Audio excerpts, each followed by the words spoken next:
You know, I have Do a little stage prep. yeah, and I almost hoping you didn't say, yo, you want to pick me up. You know, so we were both thinking the same thing yesterday. And you know, All right. then there was something.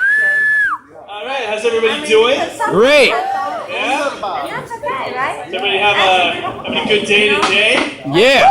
That shows me that It we're is not pretty cold outside. you know. You guys can't now not know this about me. My nipples are super hard. I spent like 45 seconds outside. It's awful. It's not good.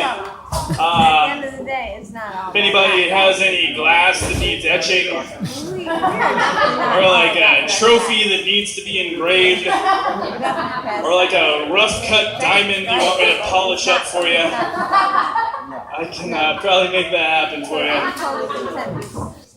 So we had a long weekend. We had Martin Luther King Day weekend. Did anybody do anything cool? Yeah, no. Man, that was the most tepid response I think I've ever heard in my entire life. I wanted to do something cool. I wanted to go camping. I never go camping. I don't ever do anything outside. It doesn't look like I do anything outside. I think the most outdoorsy activity it looks like I ever do is like when I'm playing World of Warcraft and like the sun shines in through my window. That's kind of the extent of it. I'm sure that surprises literally nobody. So I did. I wanted to do something cool. I hardly ever do anything cool.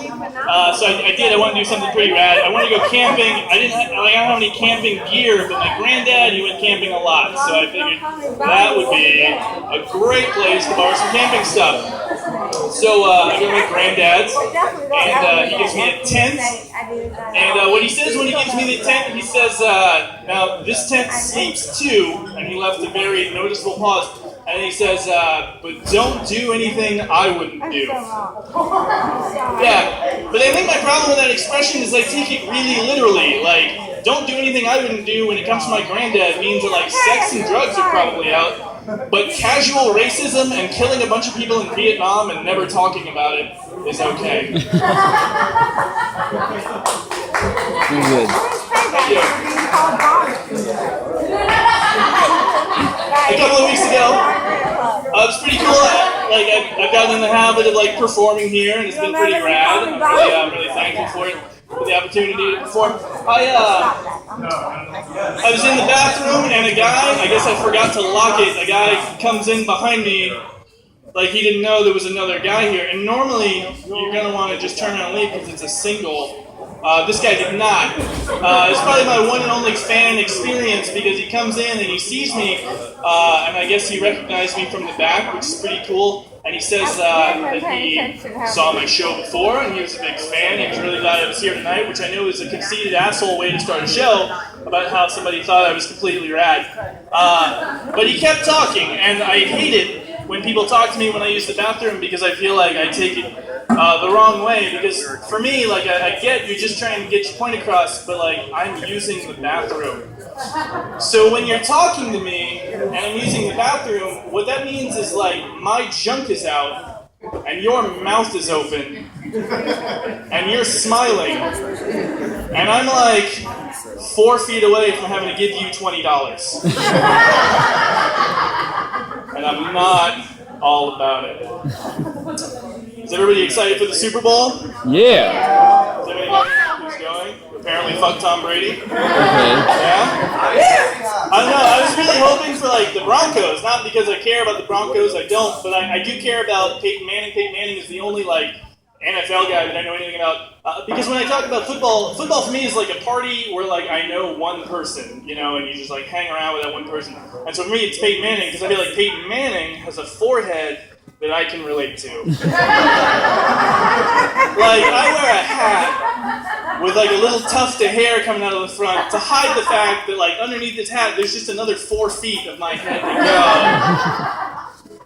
go. So it is Peyton Manning, and Peyton Manning was out, and I don't know anything about football. My family has like an encyclopedic knowledge of football. They know like all the players, and where the coaches have coached previously, and where all the players like went to college and all that. And, like, I don't have an encyclopedic knowledge of anything, let alone football. I don't even know. Like I've been driving the same car for 10 years. I don't know how the defrost function works. Like you just put it all the way to one side, and then you're like, oh, that just made it worse.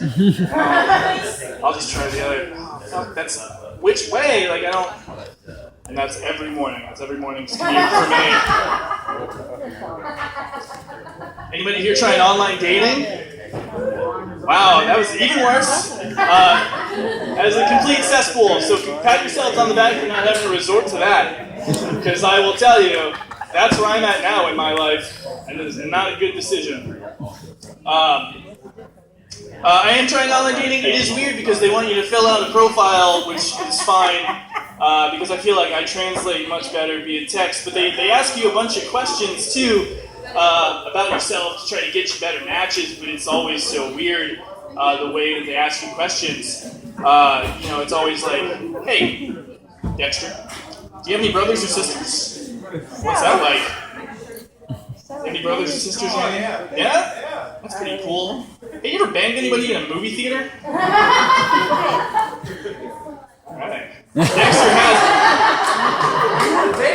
I was there. Do you want to go see a movie later? I haven't seen that Paddington movie yet. But that commercial gets me hot.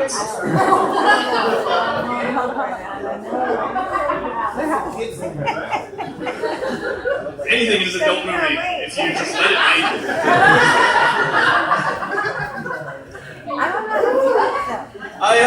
It is weird because I'm getting older and like I'm out of high school and I've been going to community college long enough to get a doctorate, so like I'm out of there too. And it's harder because I notice as you get older it becomes harder to make friends. You know? And like I thought, I can use the internet to find a bunch of really shitty dates. Like maybe I can use that to find friends. I went to the first place I could think of because I'm an adult trying to find friends. Right? So I went to like Adult Friend Finder because I felt like that would be it. And that's not what I'm looking for at all. You're like trying to hang out, and then the guy's trying to get you to give him a hand job. It's like, I'm just trying to play Skyrim. Like, chill. Yeah, he is trying to play Skyrim. He's trying to level up his one-handed.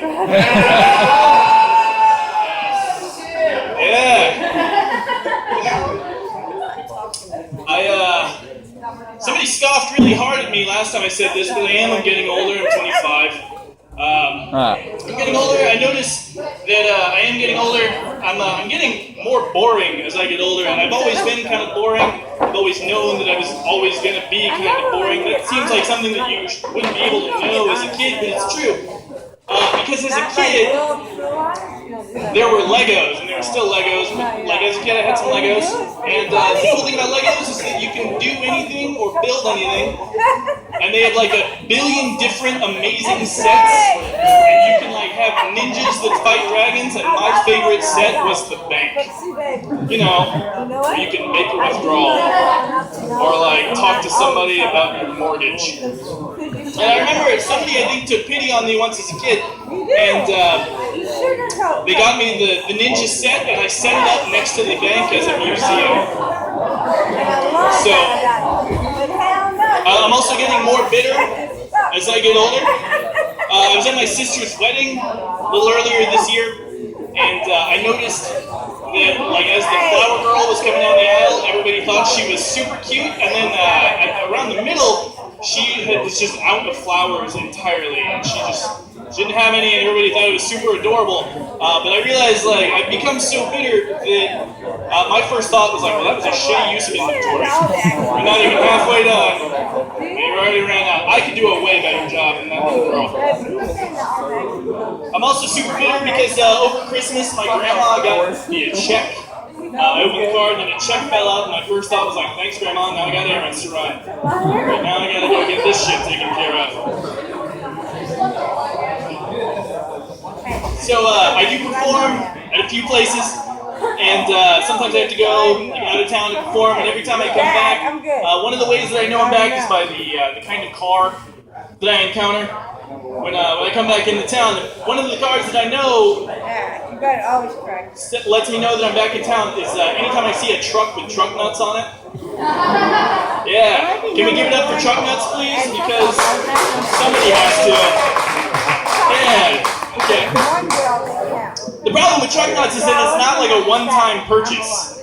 Like, everybody has seen it. Like, more than one person has bought a set, which means that, like, there's a supply and demand chain set up for truck nuts. Like, there's a whole factory and a warehouse. And, like, somebody applied for a job and was really thankful to get the job at the truck nut factory. Like, it significantly improved their life. Like truck nuts probably helped finance a wedding and helped two people that loved each other solidify that bond. Like, somebody probably went to college on truck nut money. Or like, truck nuts probably at one point financed a life-saving procedure and literally saved a life. And that kid that went to college on truck nut money is the doctor that performed that operation. My name is Alexander Scott, guys. Those are my jokes. Thank you.